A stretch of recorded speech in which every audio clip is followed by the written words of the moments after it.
Susu dengan buah-buahan. Kita tentu sering memakan sup buah yang di dalamnya itu terdapat berbagai macam buah-buahan seperti stroberi, apel, buah naga, kelapa, melon, dan lain-lain. Buah-buahan ini seharusnya nggak dikonsumsi secara bersamaan dengan susu. Kenapa? Karena kandungan zat asam yang ada di dalam buah-buahan cenderung memiliki sifat yang nggak baik bila bercampur dengan susu.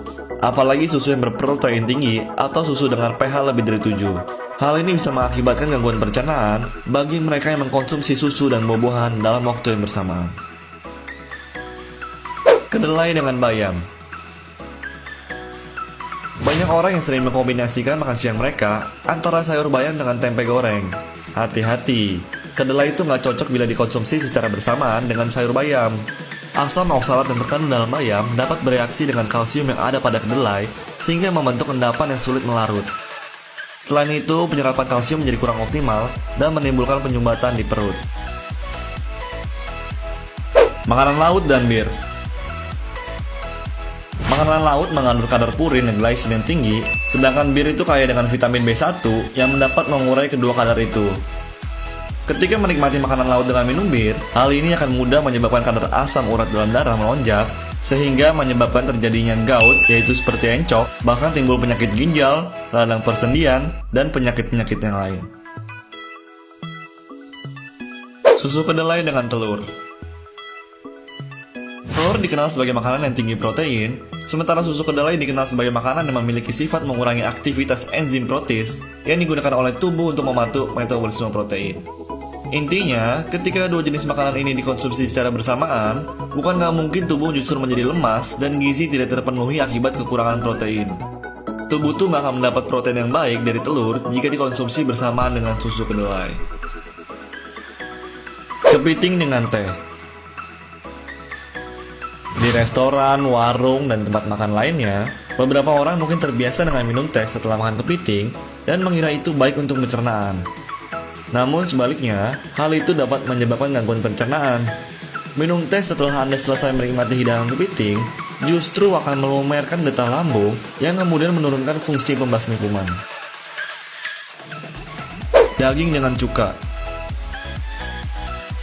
Daging merupakan bahan makanan yang sifatnya panas di dalam tubuh, sedangkan cuka merupakan bahan makanan yang sifatnya hangat. Kombinasi daging dan cuka dalam tubuh akan melebihkan penyediaan energi dan sirkulasi darah yang berujung pada potensi serangan penyakit jantung. Susu dengan coklat. Hati-hati bila Anda memutuskan untuk memakan olahan yang mengandung susu dan coklat dalam waktu yang bersamaan. Faktanya, susu itu kaya akan protein dan kalsium, sementara coklat itu banyak mengandung asam oksalat. Kalsium dari susu dan asam oksalat dari coklat dapat membentuk kalsium oksalat yang tidak mudah larut dalam tubuh. Kombinasi susu dan coklat ini juga berpotensi menyebabkan diare bila dikonsumsi secara bersamaan. Udang dengan vitamin C. Resiko serius akan dialami oleh seseorang yang memakan udang bersamaan dengan makanan atau minuman yang mengandung vitamin C.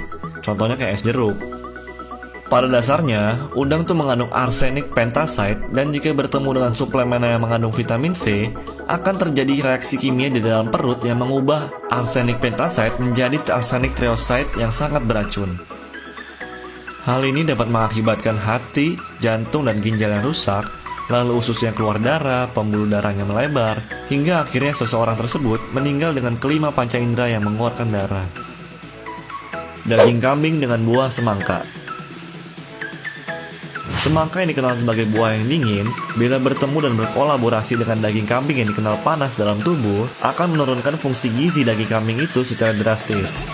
Terutama bagi penderita astenia limpa, kombinasi makanan daging kambing dan buah semangka berpotensi membahayakan energi dan mengganggu limpa serta lambung.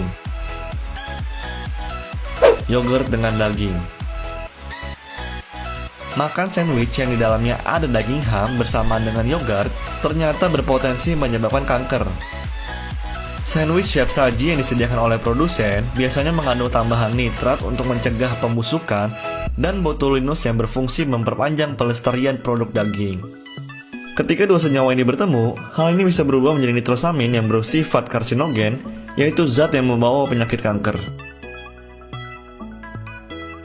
Sekian 10 kombinasi makanan sehari-hari yang berpotensi membunuh kita menurut calon sarjana. Buat yang mau request 10 fakta selanjutnya, komen di bawah ya. Dan jangan lupa klik like, share, dan subscribe supaya gak ketinggalan video kita selanjutnya. Oke?